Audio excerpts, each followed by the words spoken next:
كان سيف من الليالي صورة على الحائط بقى. هي بدقات القلب وكان عارف اللي قام حني حياتك نشوفها كيف الشوك وانت كيف وليدة.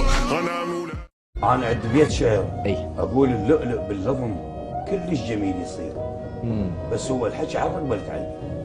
انا مصيبتي ما اجامل، انا مصيبتي ما اعرف اجامل بالشعر، ما اقدر يكتب لي الشعر يعني حشا كل شيء ماكو واقول له الله. في حين يجيك شاعر شاب صغير للاسف ما اعرف اسمه يقول شد عين النوارس للشواطئ تروح، شد عين الغراب يروح للموت. هذا بصم له بالعشق. واحد عمار الي من واسط حياتي له يقول ما اصير انحبل للراد بيا زمار، تخلص شدتي يسويني مرجوحه. لان ماكو وفاء بهاي الايام، وطبع بيا منحب ماشي المذبوب، ولان عشره زرعتها وقاح الروح من اول ما بدت لليوم متعوب.